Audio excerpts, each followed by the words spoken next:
medication. Pharmaceutical company Prevacus says their new concussion medication Prevacol helps repair nerves and promote cell growth. We can get the drug in the brain in less than 5 minutes. And our plan is, when we get that diagnosis on the field of play, give the drug nasally, get it in the brain quickly. When it gets in the brain, it actually gets into the nucleus of your brain cells, and it reduces swelling, inflammation, and oxidative stress at the same time. When Jake and I first talked about this many years ago, one of my first questions was, will this help me? And he goes, no, this is for treatment immediately when a concussion, or you think a concussion has occurred. Yeah. The acute problems that exist later on in life, if we can take care of these at an early age and start getting some of these things to our children and grandchildren, and I think we can make this game, our game, football, a safer place. And so the whole goal is we're trying to make the game safer. And so Odyssey and this drug, we believe, can be a game changer in so many different ways. Yes, on the football field, in the game of football, because that's where my passion lies, but also in the game of life.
All right, it is Wednesday, 7 p.m., which means it's another episode of Unapologetic with your two favorite hosts, Chet and Duffy, here on Naked Sports.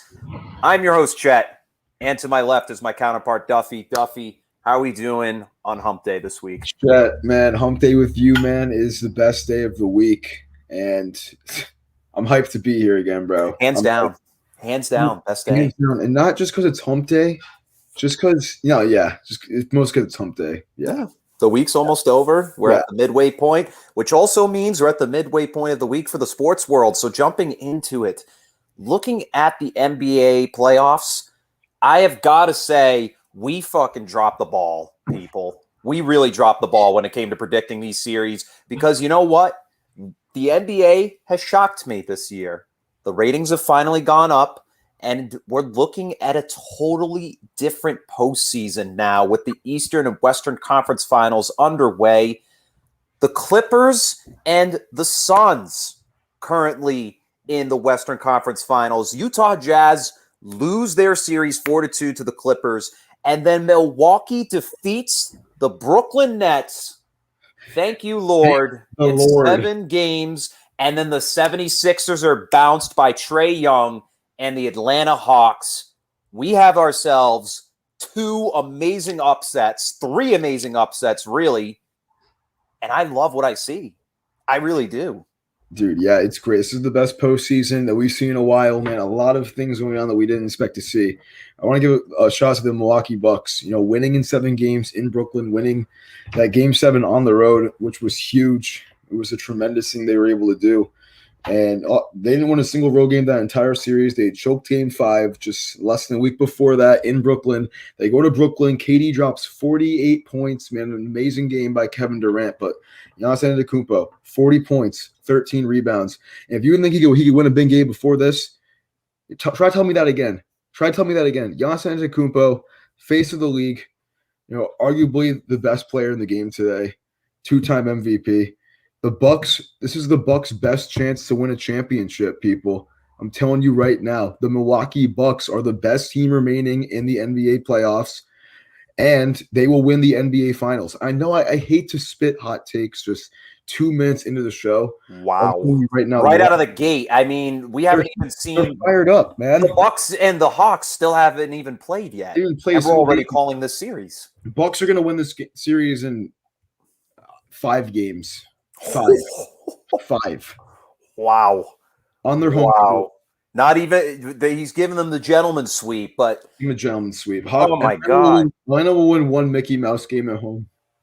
Either down 2-0 or down 3-0. Let's definitely cover some ground a bit, because obviously last week I came down with the stomach bug, was too ill to really come on for this show, obviously, which is kind of fucked up to say, because, why wouldn't I come on and do this show?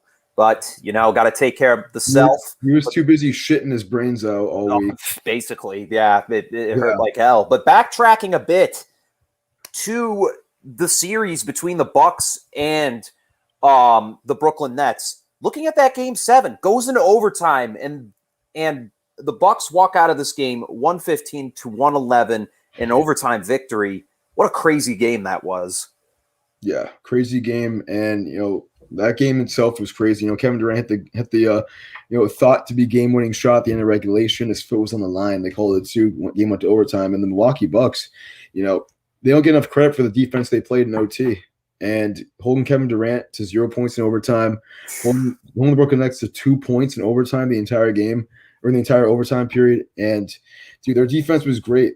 They really stepped up when it mattered the most. They held James Harden to just 5 of 22 from the field. If he hits a couple more of those shots, the Nets are likely playing in the Eastern Conference Finals right now and about to sweep the Atlanta Hawks.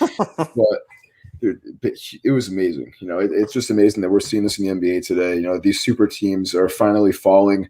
Sure, the Nets were kind of riddled with bad luck with Kyrie Irving going down in Game 2, I believe it was, or Game 3. I think it was Game 3. I think it was in Milwaukee, and that kind of screwed them a little bit. But Harden came back, played bad the last few games of the series. The Nets were up 3-2 this series too. This we got to remember too. They had to win one of those last 2 games, and they couldn't close it out. And it's kind of just showing what the direction the NBA is going in right now. These super teams, sure, they're going to be made, but they can be beat. And the Bucks did it somehow. The Bucks, I don't know how it happened. And the sad part is we bet against them. I don't even think the Bucks know how it happened, man. This is unbelievable. Yeah, they played their hearts out, balls to the walls. They gave it their all, and this team managed to pull off what many people, including us, thought was the impossible. And especially being a 3 seed too, and having home court advantage in the conference finals. That's huge. Usually we don't see anything else than a 1 seed having, that in really any sport.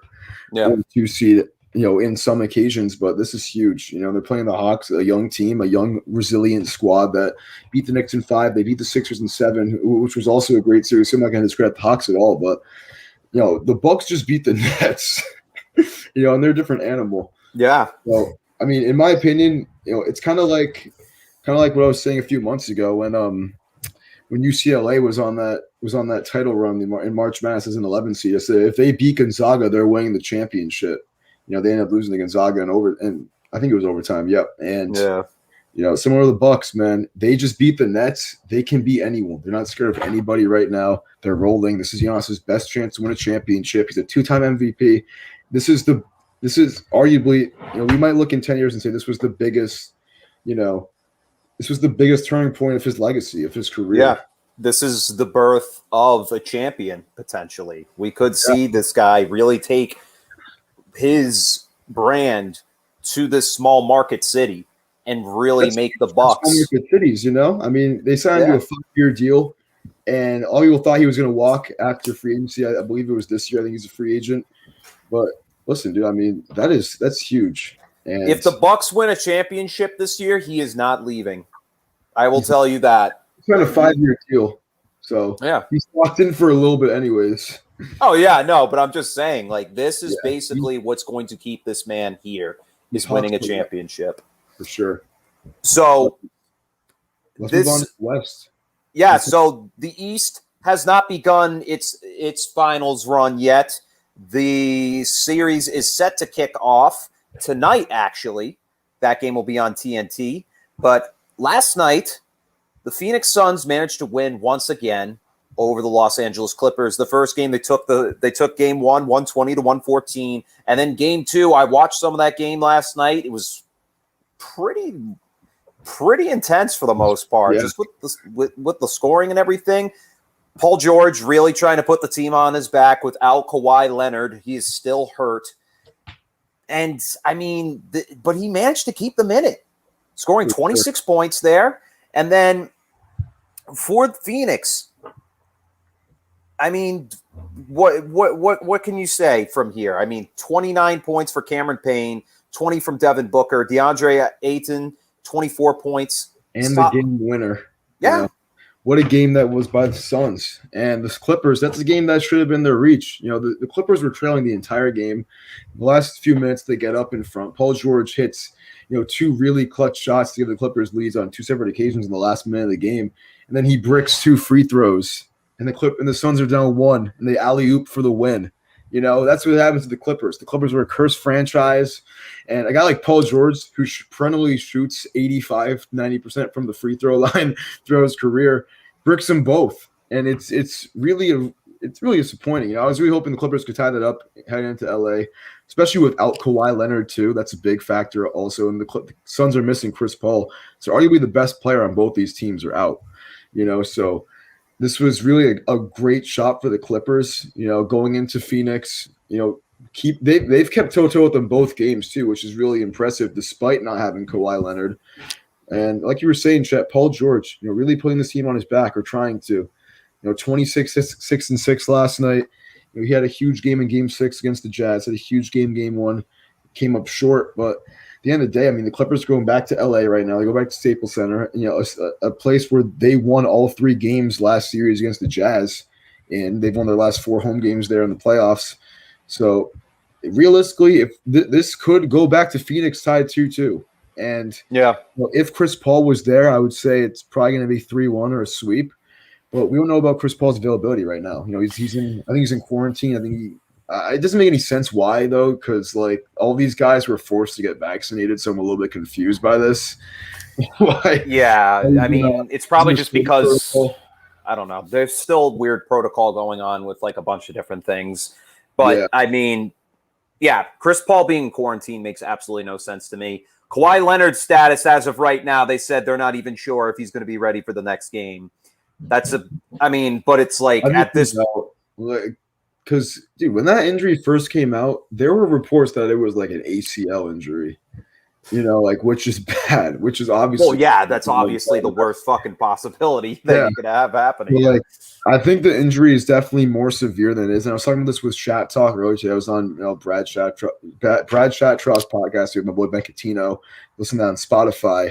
But I was supposed to call his ass today, actually. we were talking about the same topic, and I gotta text him right now. Go ahead though. But Brad made a great point. Brad said, "I don't think Kawhi is going to come back because even if he does come back and plays either of these next few games, then they don't want to announce his injury as being as serious as it is. If he does come back in these 2 games, and which he could. But he also asked the question: could Kawhi leave in free agency also? And at this point in his career, I don't know. I don't think he will. But looking at this Clippers team down 2-0 in the conference finals, this is their first ever conference finals. This is a very good Clippers team. They've been on the rise for the last couple of years. And then signing Kawhi and Paul George really comes to that elite status, in the NBA. So I don't know, man. I mean, could the Clippers come back in this series? Paul George has been able to do a little bit to keep them in these games, but it really shows they need Leonard. Kawhi Leonard's a big piece to that puzzle in order to keep this team moving forward. He's the biggest that corner piece, man. He's that middle piece that you just need. Yeah. Yeah, exactly. He's not the fucking corner piece of the pie, like you said. He's the meat of that pie. He's the cream, the fucking sugar, the fucking everything that makes up that goddamn pie. He's chicken and broccoli of that chicken pot pie, you know. But even for Phoenix, no Chris Paul for right now. But honestly, the Phoenix Suns are a team where I could honestly root for them going into the finals. It's so hard because, I mean, we'll see who ends up winning. I mean, but if Phoenix and Milwaukee end up facing each other in the NBA Finals, I'm going to be torn. Absolutely torn because, I want Giannis to win, but I also want Chris Paul to win. Think about that. Chris Paul's been fucked so many times in the postseason, time and time again. And, I mean, he's a class act, Chris Paul. He's a great player, a great person, and he deserves a ring. He really does. He's played for so long too, you know. But Giannis, best player in the league right now. And year after year, we see his team so far, since as long as he's been in the league, get bounced from the playoffs. This is their year. This is really their year. And I mean, same for Chris Paul. So I don't know. It's the perfect Cinderella stories coming together. We'll see which one ends up working out, though. Obviously, Giannis has more years than Chris Paul will have, being at his age now. But I don't know, man. It's going to be fucked up. It's going to be pretty effed up. And like you were saying, man, I think that Suns Bucks finals, you know, I think that is the best finals we're going to get possibly at this point. And I think that would be dope. You know, I think that could go to seven games, and that's a really evenly contested series between those two teams. But I mean, it's going to be really tough to see one of these guys lose the finals too. You know, I mean, Chris Paul has never been to a finals in his 16-year career. This is only his second Western Conference Finals appearance, and he's been injured for both or been unable to play for both. You know, with the Rockets a few years ago, and now with the Suns in this quarantine. But if I had to pick a team, bro, to win right now, and I want to hear your team right after this, I'm picking Milwaukee. And like, I just feel like it's their year. I think this is Giannis' best chance. I feel like he knows that. And I've just been feeling – I mean, the fact that they beat the Nets, it's really tough for me to not pick them to beat anyone else. But if the Suns go out and win against the Bucks in 7 games, I wouldn't be surprised either. You know, I think Bucks first, then Suns, in my opinion, for who I have winning the championship right now. Oh, wait, you're saying those two teams are your pick, or you're picking? I think those are the two teams that make the finals, and I think the Bucks will win. Yeah, no, wouldn't be that surprised, you know. I mean, yeah, I kind of have to agree with that. I mean, they're both kind of around the same caliber of team. I think, in my opinion, at least, they're very similar in terms of what they bring to the table. Yeah. With, you know, your Chris Paul and Devin Booker, and then you got your Chris Middleton and your Giannis onto Kopo. So we'll see what happens. I fucked up the name, I know. It was funny. Yeah, it was. Kopo. Anyways, this is the start of something beautiful, folks. So we'll see what happens next week in the NBA Finals, but we're going to hit a commercial break from our sponsor. And when we get back, we're going to talk some NHL playoffs really quick, and we'll see you after the break. Yurt. Pharmaceutical company Prevacus says their new concussion medication Prevacol helps repair nerves and promote cell growth. We can get the drug in the brain in less than 5 minutes. And our plan is, when we get that diagnosis on the field of play, give the drug nasally, get it in the brain quickly. When it gets in the brain, it actually gets into the nucleus of your brain cells, and it reduces swelling, inflammation, and oxidative stress at the same time.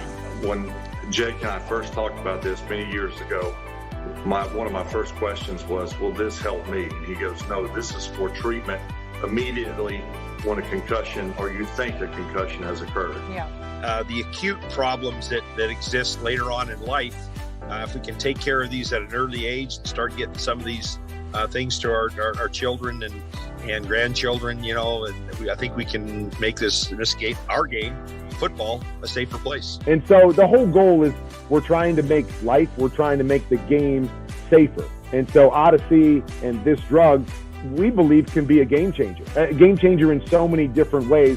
Yes, on the football field, in the game of football, because that's where my passion lies, but also in the game of life.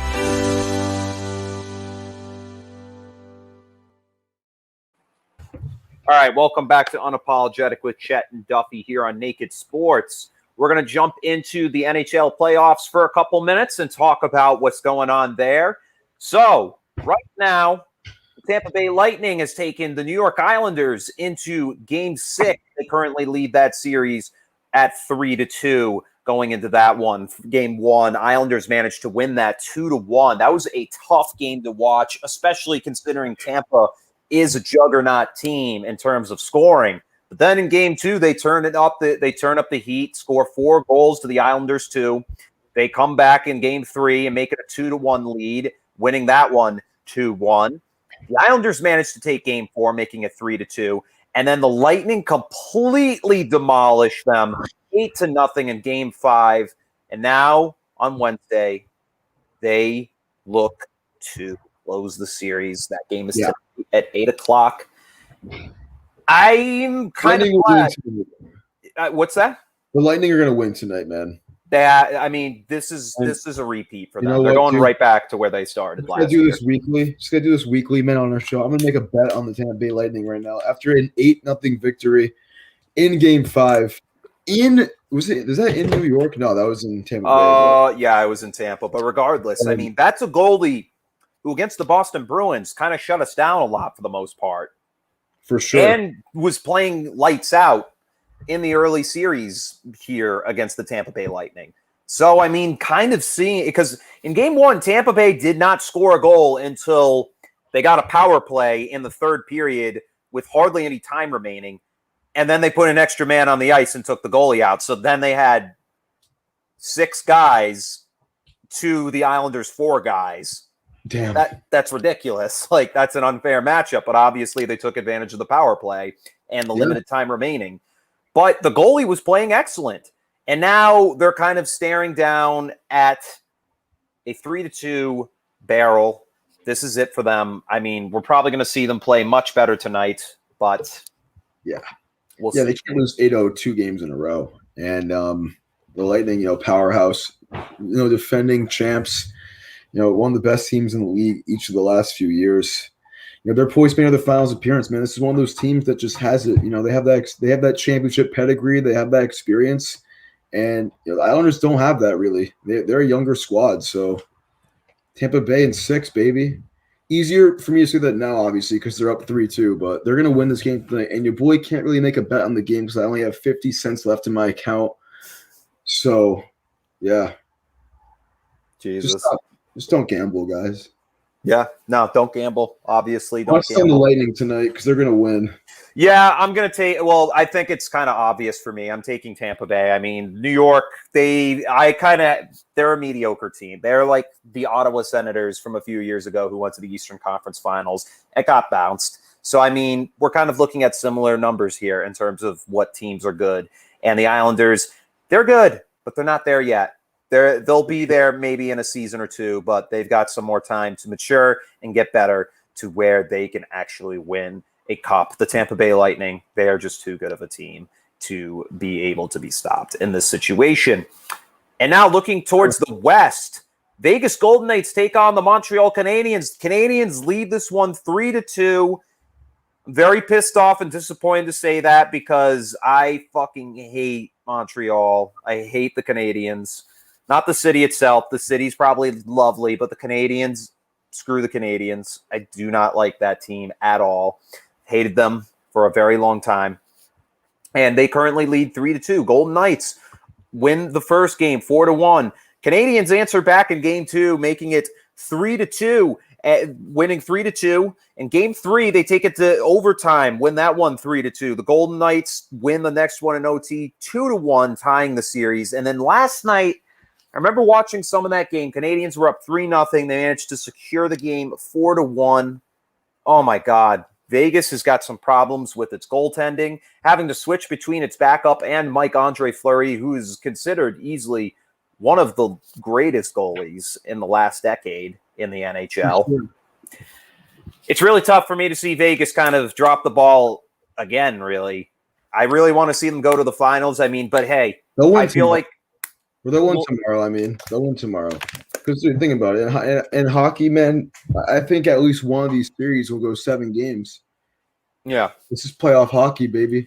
I think so too. And I mean, Montreal, it's a young core that they have there. I can't say they're inexperienced. They're good players, but it's going to take a lot for them to win against a team like this. For sure. It's going to take a lot. But hey, Montreal's up 3-2. The Habs ready to punch their ticket to the finals. This is going to be a great game tomorrow night. Yeah, it's going to be both games. I mean, we'll see what happens tonight with the Lightning and the Islanders. I think this matchup could easily be one of the most exciting we've seen so far. But all right, that's going to wrap up our talk on the NHL playoffs. We're going to hit a commercial break, and when we get back, we're going to talk about the MLB and see where the Red Sox are and how baseball's doing right now. We got some interesting foreign substance abuse that's going on right now, and we'll get to it. Got some more updates on that. Pharmaceutical company Prevacus says their new concussion medication Prevacol helps repair nerves and promote cell growth. We can get the drug in the brain in less than 5 minutes. And our plan is when we get that diagnosis on the field of play, give the drug nasally, get it in the brain quickly. When it gets in the brain, it actually gets into the nucleus of your brain cells, and it reduces swelling, inflammation, and oxidative stress at the same time. When Jake and I first talked about this many years ago, one of my first questions was, will this help me? And he goes, no, this is for treatment immediately when a concussion or you think a concussion has occurred. Yeah. The acute problems that exist later on in life, if we can take care of these at an early age and start getting some of these things to our children and grandchildren, and I think we can make this game, our game, football, a safer place. And so the whole goal is we're trying to make the game safer. And so Odyssey and this drug, we believe, can be a game changer in so many different ways. Yes, on the football field, in the game of football, because that's where my passion lies, but also in the game of life.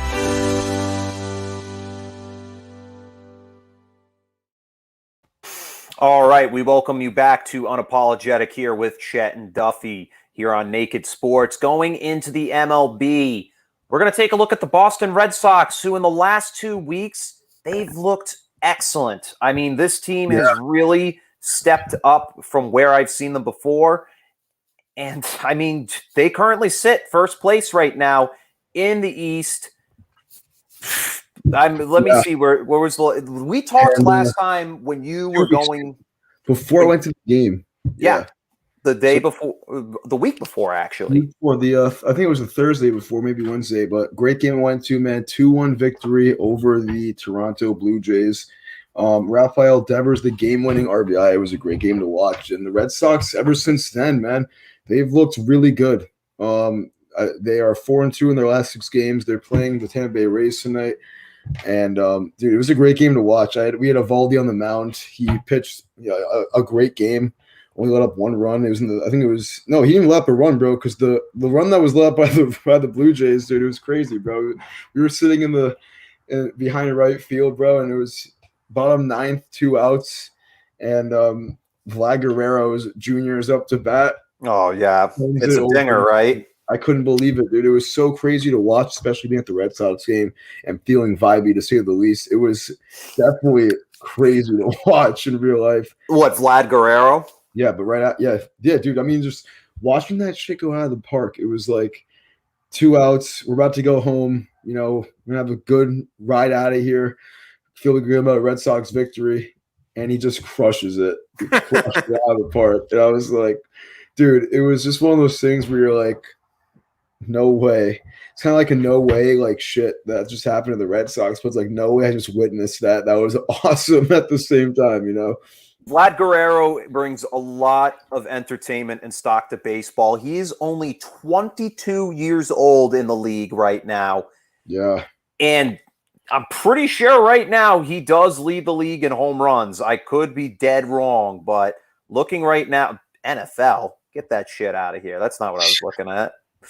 1 second. I do want to see this. This is going to be something to behold. Oh, my God. Not the Red Sox, you freaking dunce. You freaking dunce. Let's look up MLB home run leaders. Is that what you're trying to do?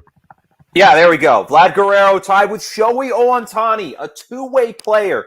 These two guys, and then Fernando Tatis. These two guys, three guys, youngest players in the league. They're the ones who are literally creating a new culture, a new buzz to baseball, something we can all get behind and love. And I mean, Vlad Guerrero, his talent is unmatched. He's a young kid whose father is a Hall of Famer. And he's going to be bringing that type of energy to every ball game he goes to. This is going to be, we're watching the birth of one of the greatest baseball players we probably will ever see. Wow. Wow. Wow. Yeah. You're calling him a GOAT right now at 22 years old? Dude, this kid, he can. 2021, 2 years into his career. Oh, my God. Don't tell me I think the Red Sox. Yep, Red Sox. We're up 1-0. But in the bottom of the second, Austin Meadows just homered a 2-run shot to score Michael Franco, and the Rays will take a 2-1 lead at the bottom of the first with 2 outs. God fucking damn it. Just when I thought it couldn't get worse. Just it couldn't get worse. It's still the second inning. But looking at the Red Sox right now, kind of keeping it honed in on them. So after they split the series with Toronto, they go to Atlanta. They win both those games in a big-time offensive matchup, 10-8 in both games. Kansas City, what the hell's wrong with them there? They lose 5-3 the first game. They win 7-1 the next game, but then lose 7-3. And then last night, last night's game, Red Sox are up 5-1, and the Rays' number one prospect comes up. I'm trying to look for his name. Wander Franco. He doubled last night and hit a 3-run bomb to tie this game up. Red Sox managed to score 4 runs, though, in the top of the 11th in order to win this one and hammer Tampa Bay with its 7th straight loss, which is crazy because about a month ago, they won 11 straight. We were talking about them as, as the team that was the most likely to take the AL East, from the Red Sox. I remember they were 9-1 their last 10 at one point a few weeks ago. 7 losses in a row. They're 3-7 in their last 10 games, and they've lost 7. I didn't even know that, bro. That's actually crazy. Yeah, they're 3-7 in their last 10. AL champs, really? Yeah. Wow. So this is Red Sox currently have a 1.5 game advantage. Obviously, sweeping them in this series could be essential, but I think the Red Sox will probably end up taking 2 out of the 3 games in this series to still hold a comfortable lead. And looking at Boston right now, in terms of stats wise, Xander Bogaerts continues to lead the team in batting average at .323. Rafael Devers leads the team in RBIs and home runs, 18 home runs, 60 RBIs on the season. That's actually a league leader in RBIs. Rafael Devers right now is currently having a career year for himself. He was the one that made the play to win the game when I was there, baby. Yeah, dude. I mean, JD Martinez right behind him with 14 home runs, Bogaerts with 13. And then Bobby Dahlbeck, Hunter Renfroe, and Alex Verdugo right behind them with 9 home runs as well. Yeah. This Boston lineup, very solid. But once again, when you look at that pitching, it's just not cutting it. I mean, hey, the bullpen's been solid. They've been able to get us out of some tough ones. Matt Barnes currently as the closer, which is very weird for me to say. 15 saves on the year. Nick Pivetta, though, leading the team in strikeouts with 86. That's very mid-tier to low average as of right now in the season. In terms of ERA, Nathan Eovaldi leading the team at 3.90. The ERA needs to go down a lot more for these pitchers because pitchers like Eduardo Rodriguez and Garrett Richards, their ERAs are just inflated. It's in the fives, and that's what we can't really afford, especially down the stretch of the season, So these types of runs night in, night out. With July quickly approaching and July 28th being the trade deadline for the Red Sox, here is my checklist for them. Offensively, nothing. Do not change anything. Do not add anything. Maybe if you want, trade for somebody for a utility player, if anything. But no, the Red Sox have enough bats to do fine in the postseason. This is a team that can make a offensive push and really have enough run support already in order to be successful in the postseason. But the last two things I'm going to say are pitching. One, they need a starter, and two, a reliever. The bullpen, they've been solid, but a little flaky here and there. They've given up some bad hits, some bad runs here and there. Sure. But they just need an extra guy in there. Adam Ottavino, Matt Barnes, some of the other guys they have in there, they're solid. But then starting pitching, oh my God, don't even get me started there. It's non-contending, Yes.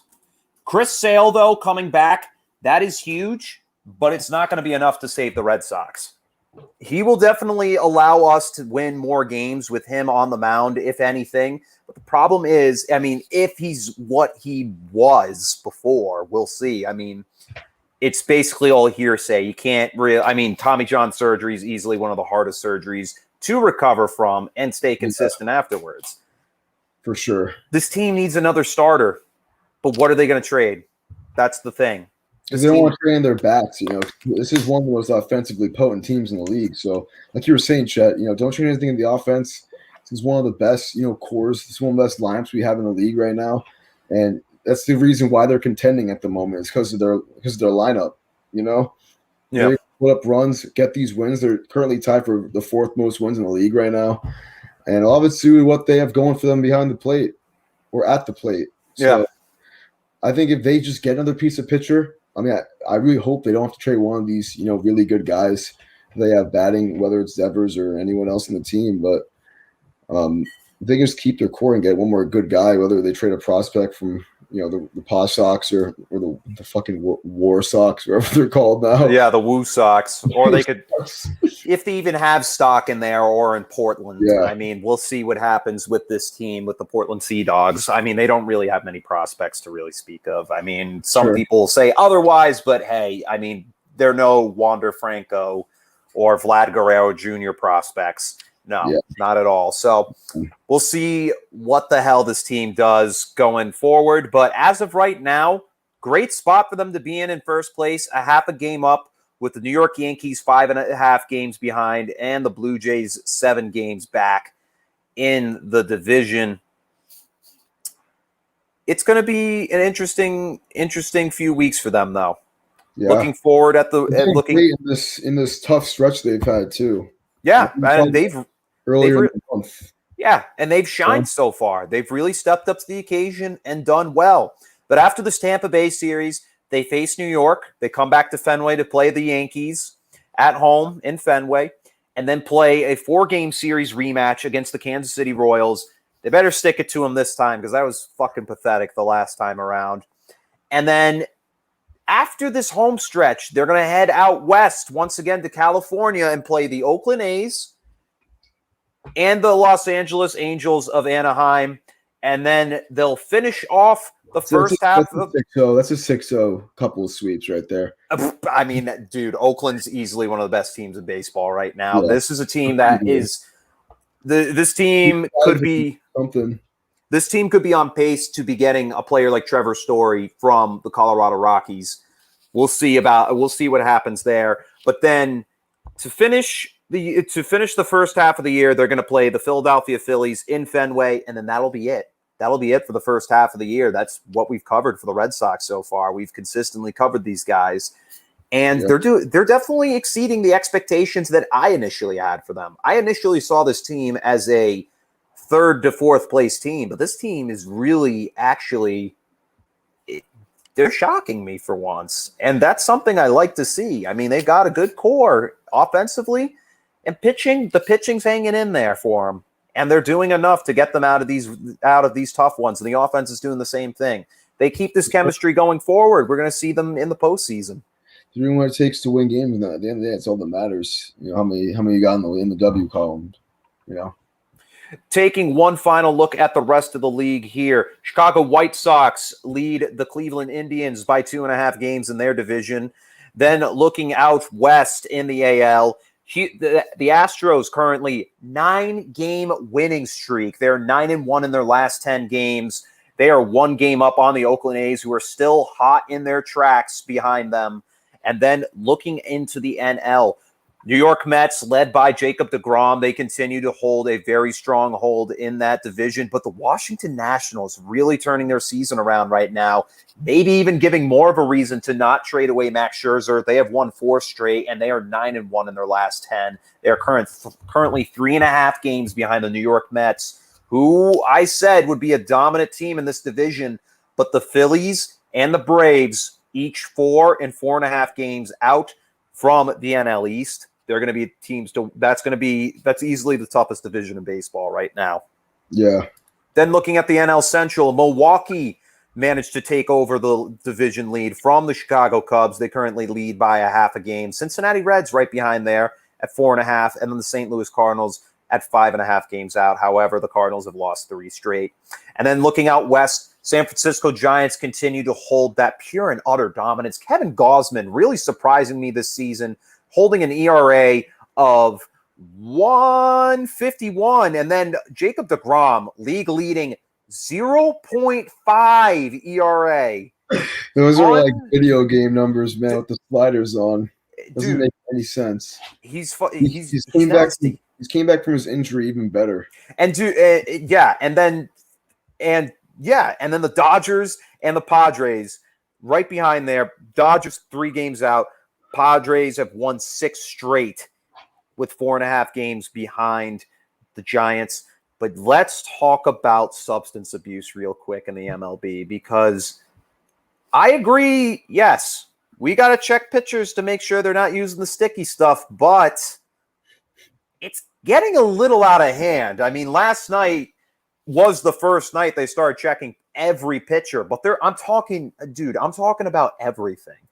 Even if like the pitcher's like just taking his hat off and just running his hand through his hair, they're like, check him, and the umpires will go out and check him. Max Scherzer was checked 3 times. Once he was checked in the 1st, the 4th, and the 5th inning, and it ended up getting Joe Girardi kicked out of the game. And he's pissed. Oh, he was pissed. I mean, not because like it was just some stupid argument that he was having with the opposing bench, just because Max Scherzer was dominating and being like, bro, I don't need fucking sticky stuff in order to be good. Jacob deGrom was checked.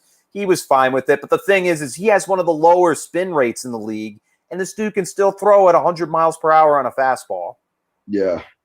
That's the big thing with these sticky substances. You know, they're supposed to increase spin rate substantially. They got to start checking guys like who was Trevor Bauer's roommate in college? Garrett Cole. They got to check him. Well, he's the whole reason. Pretty sure he's the guy who started it, right? Yeah, essentially. And he was kind of like crying about it in like a press conference I saw the other day. And it was kind of pathetic, honestly, dude. I mean, that dude needs to get good or just get the fuck out of the way, dude. Like, this is because not easily. He literally is the highest paid baseball player of all time. $324 million. Fucking insane, dude. I mean, currently his ERA is 2.33. That's really good. It obviously might be a lot better if he was using that substance, but I mean, that's just me. Currently, it's the best you can get with the substance. Yeah. Currently tied with in strikeouts at second place. He has 123, tied with Tyler Glass now, and then Shane Bieber currently leads the league with 130 strikeouts. So, yeah. I mean, for me, yes, I do agree we do need to crack down a little bit. The MLB does need to crack down on the substance abuse. But, I mean, to you, Tim, do you find it as profiling in a way to these players? I don't really find it's profiling if they're doing it to a lot of players. I mean, sure, to the elite players who have had great stats, maybe it's profiling if they're doing a little bit more than to the average pitcher. But I think this is a league-wide problem. So, any chance you can get to crack down on this for the betterment of the league. I've said this a few episodes, but the last 3 years in the league, there's been more strikeouts than hits, which is unprecedented. So I think for the betterment of the league, you gotta look at these guys and see if they're doing stuff, because no one really knows, and it's a lot of hearsay at this point. There's some facts to prove it. Some people have admitted to doing it openly, or there's a lot of speculation about people doing it openly, but I think it's good for the league, that they're really taking initiative to crack down on this and to just make the game more fair. Yeah, no, I totally agree because, many players, they're getting pissed off. I mean, you see a lot of the pitchers that have come out, they've thrown their glove at the umpire, they've thrown their hat at them, they've taken their belts off, basically let them check every inch because they're like, fucking search me. I don't have anything, guys. Like, come on. Like, obviously, I get the frustration, but it's like, hey, it's one of those things where it's like it takes just one person to ruin it for everybody else, and that's what this has become. For like, sure. It really has. It really has. So it's annoying, but hang in there because this isn't going to last forever. Just stop cheating, please, for the love of God. But honestly, the cheating made it more fun in a way. It made it more interesting. There was really a definitive headline in the MLB this year. Yeah, but like steroids, dude, one of the best things that ever happened to baseball, and in my opinion, at least, like, dude, it definitely was. You know how fun that would be. The 90s were easily one of the most fun times to watch baseball. You're gonna quote Bill Burr here, right now. You're using that Bill Burr steroids in baseball. Dude, honestly, I kind of have to agree with the guy because, think about it, dude. Just cranking home runs. Home runs are so exciting to see in baseball. We get enough of them now, but it's like to see them every time. Steroids, though, dude, that's fucking nuts. Dude, imagine seeing a 500-foot bomb. You don't see those anymore. You gotta be injecting some stuff before some wiffle ball games. If we're gonna have some, dude, we should broadcast the game on here. We should. We try to like score bug at the bottom. We'll hire a couple of commentators, commentate the game. It'd be amazing. We'll get D Blaze and someone else. Yeah, let's do that.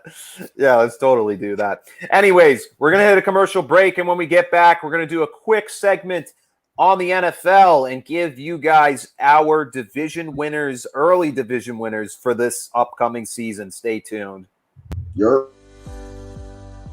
Pharmaceutical company Prevacus says their new concussion medication Prevacol helps repair nerves and promote cell growth. We can get the drug in the brain in less than 5 minutes. And our plan is when we get that diagnosis on the field of play, give the drug nasally, get it in the brain quickly. When it gets in the brain, it actually gets into the nucleus of your brain cells, and it reduces swelling, inflammation, and oxidative stress at the same time. When Jake and I first talked about this many years ago, one of my first questions was, will this help me? And he goes, no, this is for treatment immediately when a concussion or you think a concussion has occurred. Yeah. The acute problems that exist later on in life, if we can take care of these at an early age and start getting some of these things to our children and grandchildren, and I think we can make this game, our game, football, a safer place. And so the whole goal is we're trying to make the game safer. And so Odyssey and this drug, we believe, can be a game changer in so many different ways. Yes, on the football field, in the game of football, because that's where my passion lies, but also in the game of life.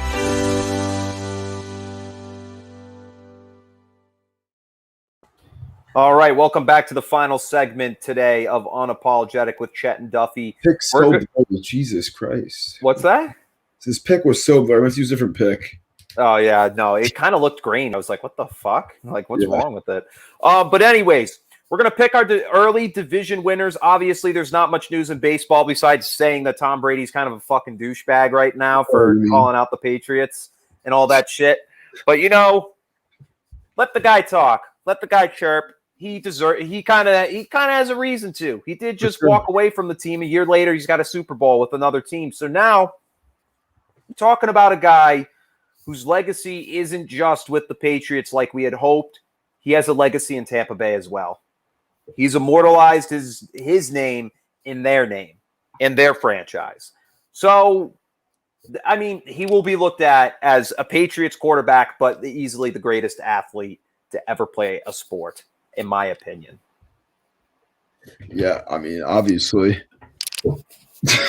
Okay, well, you're not going to add to that. You're just going to. I don't even know what else to add. You're just going to give me a smart ass remark. Jesus fucking Christ! I'm just a homer. I'm a Pats fan, so it's tough for me to say otherwise. That him being the go of all sports. I wish he just won those games against the Giants, man. That would really help him over Jordan. If there's any like Jordan stands out there, things better than help him over Jordan, dude. He's already surpassed Jordan. I said there's some people. Oh well, they can kiss that. They can kiss my ass, dude. Yeah. Like they literally don't know Tom Brady. Then kiss my junk. Screw him. All right, so taking a look here, we're gonna start with the AFC and talk about the AFC East. I think for me, it's a no-doubter. I'm taking the Buffalo Bills. I think they're not going to – I mean, they'll probably finish with like 3-4 losses on the season, but I'm going to take the New England Patriots at second in that division. Close and actually give them the wild card. I will give them a wild card spot for their trials and tribulations through the season. They're a good team. They've got what it takes, I think, to make the postseason this season. We'll see what happens. Miami could easily take that from them or any other team, but I'm going to take the Buffalo Bills here. Yeah, I got the Bills too. They're the most complete team in the division. They're arguably the most complete team in the entire AFC. Great offense, great defense. You can score a lot of points. Yeah, give me the Bills win the division. I think they go somewhere in between 12-5 and 14-3. Yeah, they're really good. But the Pats, I've been saying all offseason they're going to hit that over on that betting line. Their over-under right now is 9.5 wins. I think they'll hit the over on that. I think they're going to make the playoffs at 10-7 or 11-6. And dude, it's going to be so weird to say these records. Buffalo will be. What'd you say? With the extra game, it's going to be so weird to like say these records, what they're going to be. It's basically gross. Redoing the algorithm. It's going to sound gross for a while, but then it's just going to become normal. I don't like it, man. No, I do like it because there's more football, so. Yeah, I mean, I want football, but it's like, I don't know, man. It's like, I really don't need it that much more. Like, it's just one game. Like, give me a break. 14-3 record? Gross. That is gross. All right. Now, yeah, no, the Bills definitely here. AFC North, this is going to be a tough one. But you know what? Pittsburgh, they've had too many troubles this past year. They've really proven that they are just not a consistent team for me. I am giving this division to, drumroll please, the Baltimore Ravens. The Baltimore Ravens have what it takes offensively and defensively to really make a push and take this division. Lamar Jackson has too much of a chip on his shoulder this season this past season, especially in that tough loss to the Buffalo Bills in the postseason.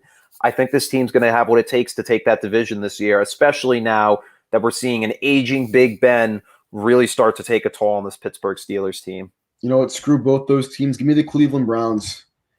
I was going to take Cleveland, honestly. I honestly want to. They're winning the division this year. They are the third best team in the AFC right now. They are the third most complete team in the AFC right now. And against the Ravens, we saw them get absolutely crushed by the Ravens week 1 last year, and then nearly beat them in a shootout. I think it was like week 12 or something, or week 13 or whatever. But I just think the Browns are a better team on paper. And the Ravens, you can make the argument that they got worse this offseason, losing Matt Judon to, our Patriots along with other, key pieces. Not that they got worse, but mostly they didn't get any better. They tried getting multiple receivers in free agency that they missed on. I know T.Y. Hilton was one of them.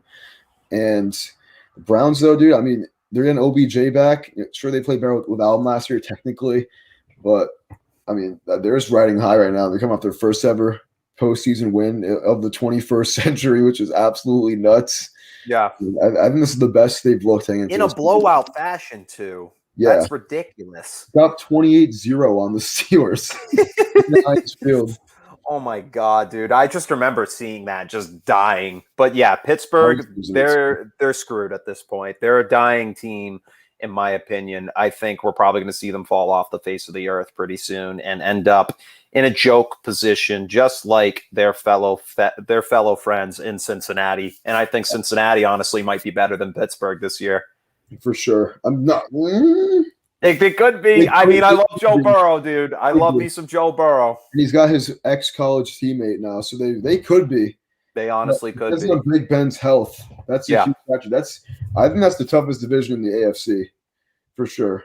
Interesting. You could say that about the AFC South, though, which we'll head to. I don't think the AFC South, but I think for the AFC South, for me, I think as of a couple weeks ago, it's a no-brainer. I'm taking the Tennessee Titans again. I just think with that addition of Julio Jones to that offense, it's solidified that this team is going to consistently win that division year after year after year until these guys fall apart.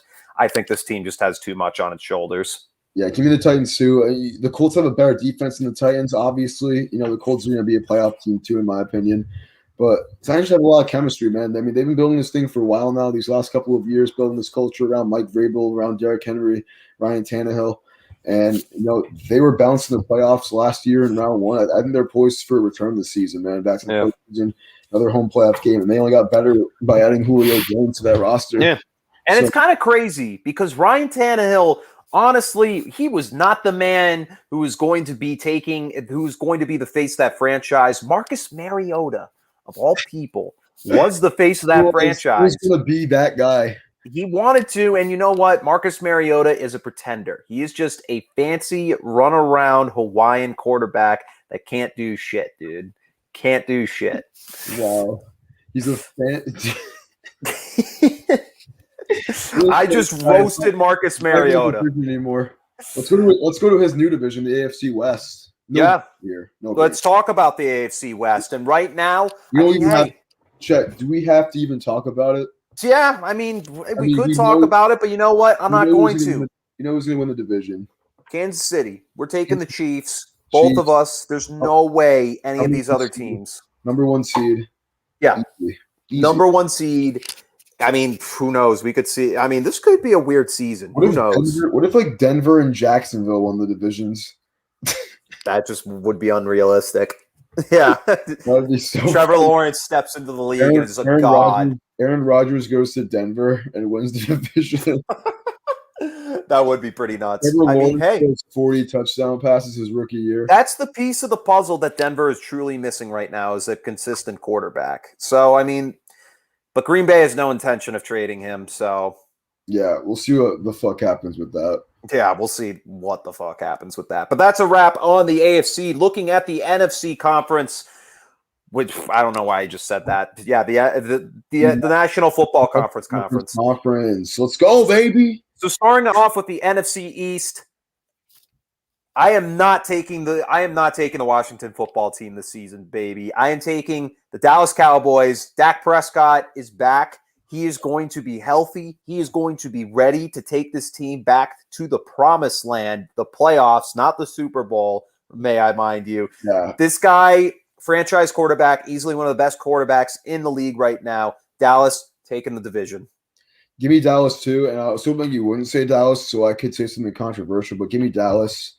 They're going to win the division, and they're going to Dak back. And, you know, people forget they were only a game out of the division last year with Dak out the majority of the season. So, yeah, with him coming back this season, full strength, full power, they're going to win the division. They can win it easily at 9 or 10 games too, just because it is the NFC East. But this division, I think this could be the tightest division in the NFC besides the West. You know, yeah, 4 teams. No, I would say 3 teams have a chance of winning. I said the Eagles are the outsider there, but the Giants have a really good team on paper. Yeah. Of additions to this offseason, the Washington football team obviously won the division last year. They have one of the top 3 defenses in the league. But Dallas, you know, I think more often than not, the best quarterback in the division will win, you know, out of those 4 teams. And I think Dallas has that right now. They have the most complete offense, best receiving core in the league, and arguably. So give me Dallas. This is their bounce back season. Excellent. Now looking at the NFC North, too easy once again. We don't even need to debate it. As long as Aaron Rodgers stays in Green Bay, you're going to be winning that division once again. I'm taking the Packers with confidence. It's the same team on paper as last season, and they're going to dominate again. And, if he leaves, then who would you take? Because I think I would take the Minnesota Vikings. Give me Green Bay as of now. Give me Green Bay as of now, but I'd probably take the Minnesota Vikings too. I think, honestly, no. I'm going to take the Chicago Bears. I'm going to take Chicago. The Bears, they have a better defense than the Vikings. They just made the playoffs last year, obviously, but quarterback situation, man, you never know. I mean, Andy Dalton could suck. Justin Fields could suck. Being a rookie quarterback from Ohio State, two things that put you in position to suck, more often than not. Yeah, it's too early to predict that. I could have a bunch of scenarios I could go through of what could happen, but I'm not going to go there because the season hasn't even begun. I will, though, if Aaron Rodgers does get traded or is released from the Green Bay Packers. But as of right now, that is not happening. Packers, full confidence. They are winning this division without a doubt. For sure. NFC South, sorry, New Orleans Saints, make way for the new team. I'm taking the Tampa Bay Buccaneers, and they are going to not only just win the division, they're going to win the division with confidence and domination. There is not a single team in this division that can do what this team can do. We're talking about Super Bowl champions, same Super Bowl team. This team is going to mop the floor this season in the South. The floor. Yeah. Dude, tell me how the Saints are going to do shit without Drew Brees. They could go 6-0 in the division for sure. Yeah. The Bucs are winning this division easily. I think it's kind of on the same caliber as the Chiefs. Yeah. Tampa Bay, bro. Give me Tom Brady, man. There's no other way to put it. It's year 2, baby. We've already seen this team. This team had its struggles early in the season last year, but they know them. But now they know them. They know who they are. They know their destiny. They know who their quarterback is, and they know what every single person on that team is capable of in order to be successful. And this team is going to be the number 1 seed in the NFC this season. You heard it here first. And number 1, I think they will be too. And now looking out to the NFC West once again, make way, Seattle. The new NFC West champions are coming, and is the LA Rams. The LA Rams are going to be hot with Matt Stafford at the helm. I think this is the piece to the puzzle in order for the Rams to get that step forward to getting to the promised land. You're talking about a top 5 defense here with potentially a top 10 to top 15 offense. I like what I see here in LA. I think Seattle will make wild card at least, but they don't have a defense. Their offense is high caliber, but no, their defense just isn't there. And I will not pick them in confidence this season. Especially a team like LA who just beat Seattle in the wild card round last year pretty handily. This team's looking better than they were last year with Matt Stafford. They have a top 3 defense in the league like Washington. So I think the Rams are going to win the division too. I was going to say that also. The Seahawks could. The Niners very well could too if they're healthy. But they're already potentially even the Cardinals. I know how much you hate the Cardinals, but this is going to be a tough division. Cardinals will come last in the division. So probably. We'll see. We'll see what happens. These teams all have something to bring to the table. Rams 12-5, and if the division wasn't so tough, maybe 14-3. Maybe 14-3. Interesting. Yeah. All right. Well, that is a wrap here on Unapologetic with Chet and Duffy. Thank you all once again for tuning in week to week. We're trying to stay consistent. It's been tough, obviously, with my schedule, and obviously I got sick out of the blue. Otherwise, we would have kept going. But I have off on every Wednesday, so this show will be here at 7 o'clock Eastern Standard Time every single week. So until then, this is Chet and Duffy signing off here from Unapologetic, powered by Naked Sports, fans only sports network. And we will see you all next week. Go Pats. Go Pats. Peace out, baby.